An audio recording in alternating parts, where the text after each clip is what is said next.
Hi everyone, I'm John Bifolki, Research Manager and Housing Unit Director of SpecialEurasia, and welcome to this new episode of Geopolitical Report podcast, a podcast series which we create at SpecialEurasia to inform our customers, our readers and followers regarding specific updates concerning the intelligence communities or the world of geopolitics.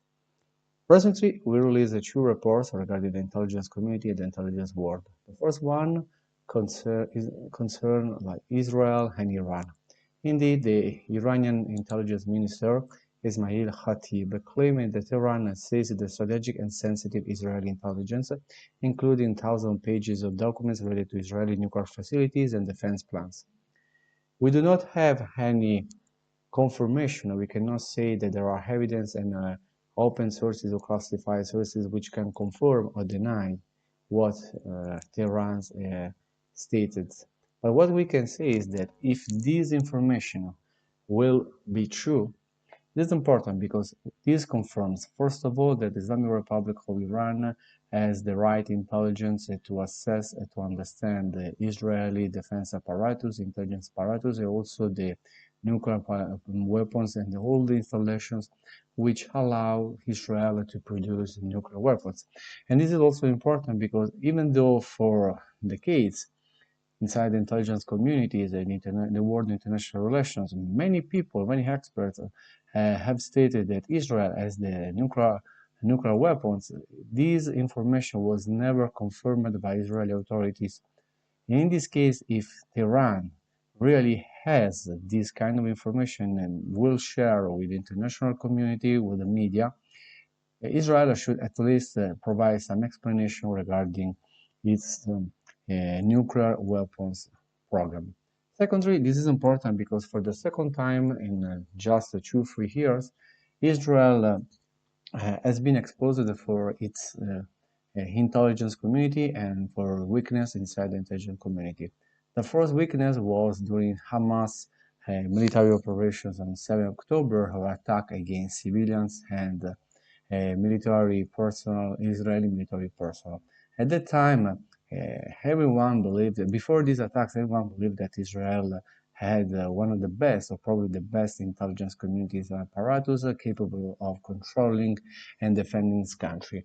But what happened on the 7th October 2023 underlined that also inside the Israeli community, intelligence community, there are some pitfalls or some challenges and problems. And if in this case also Tehran will share this information, this intelligence, and what Tehran is stating could be confirmed by real evidence, the fact, it will be another problem and challenge for the Israeli intelligence community. It will confirm also that Iran, even though is facing an harsh situation, economic situation, political situation, Iran is still capable of conducting human intelligence operation on the ground and to create a network of informers or supporters inside the Israeli state.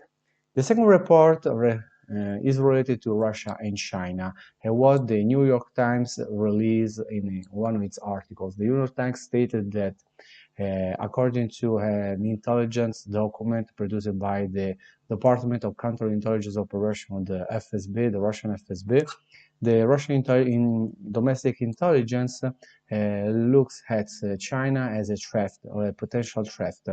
They say that in this 8-page planning document, the FSB, this department FSB, described China as a significant intelligence threat to the Russian Federation.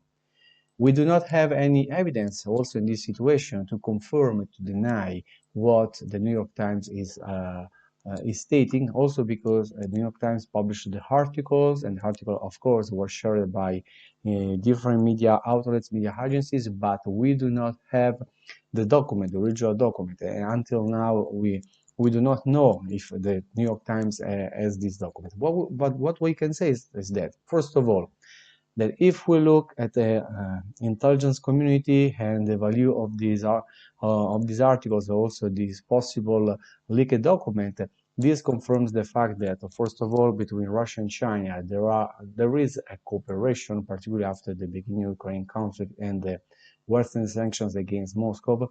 But since geopolitics still matters, and these two countries shares more than 6,500 kilometers of borders, they can be also competitors because they are area of influence or Lebensraum, vital space, collide between these two countries, these two parts. Secondly, we also several times stated that looking at Beijing's and Moscow's foreign policies and strategies, they could become competitors in some specific strategic areas like Central Asia, the Arctic, and also Asia Pacific. Particularly if we look at the recent cooperation in the military and defense fields between Moscow and Pyongyang, which is something which could alarm Beijing.